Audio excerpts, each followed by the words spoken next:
Surprise. चेतना, हर्षिता बहन, अरे कहाँ हो दोनों? मैं आ गया यार। काम वाली, घर पे काम वाली कब लग गई? अच्छा, चेतना ने लगाई होगी।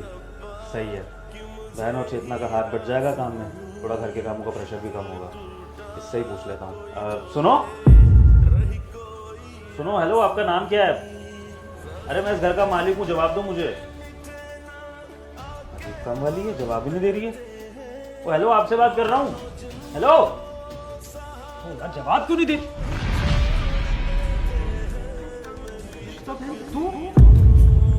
तू इस तरह से काम वाली का काम कर रही थी और मैं सोच रहा था कि चेतना ने कोई काम वाली रख ली होगी। ये हालत क्या बना रखी है तूने अपनी? और इस तरह से पूछा क्यों लगा रही है तू? तुझे तो पढ़ाई करनी चाहिए ना अपनी। मेरी बात का जवाब दे बहन, मैं कुछ पूछ रहा हूँ तुझसे। भैया कोई बात नहीं, घर के काम करने में कोई बुराई थोड़ी ना है। वो मैंने सोचा घर में इतना काम पड़ा है तो मैं कर देती हूँ। बहन, घर का काम करने में दिक्कत नहीं है, लेकिन अगर घर का काम जबरदस्ती करवाया जाए तो दिक्कत है। और मुझे लग रहा है कि मेरी बहन से ये घर के काम जबरदस्ती करवाए जा रहे हैं। सच सच बता, ऐसा ही हो रहा है तेरे साथ? नहीं भैया, वो तो मैं खाली बैठी हुई थी तो मैंने सोचा कि घर का काम कर लेती हूँ थोड़ा बहुत, भाभी को हेल्प हो जाएगी। मुझे लग रहा है ना कि तेरी भाभी ही तुझसे जबरदस्ती काम करवा रही है और तू मुझसे ये बात छुपा रही है। नहीं भैया, ऐसा कुछ नहीं है। कोई बात नहीं, मैं तेरी भाभी को बुलाकर अभी सच्चाई पता करता हूँ। चेतना, भैया चेतना, भैया भैया भैया मत बुलाना उन्हें। अरे विभोर, आ गए आप?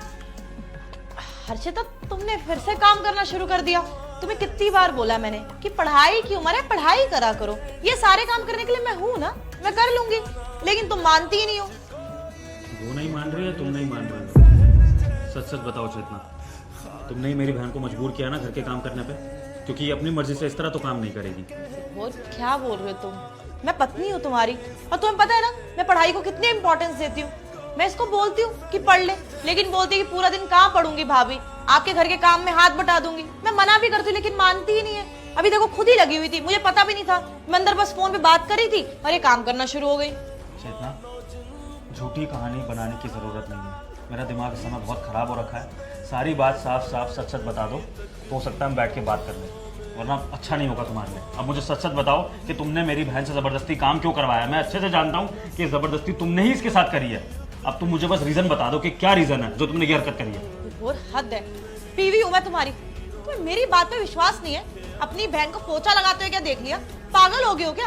अरे नहीं कराती तुम्हारी बहन से काम, सारे काम मैं ही करती हूँ इस घर में, वो तो कभी नहीं दिखता। अगर एक बार उसने पोछा लगा दिया तुम तो मेरे सर पे चढ़ गए, किसी से नौकर बना के रखा हो मैंने इसे। ठीक है, तुम सच नहीं बताओगी ना तो सच मैं उगलवाऊंगा तुमसे। हर्षिता, एक काम करो, अपनी प्यारी भाभी को पोछा उनके हाथ में दो। आज मैं देखना चाहता हूँ कि तुम्हारी भाभी तुमसे कितना प्यार करती है। और अब ये पोछा मेरे सामने लगाएगी पूरे घर का। दो इसके हाथ में पोछा दो। डरो मत, मैं हूँ यहाँ पे।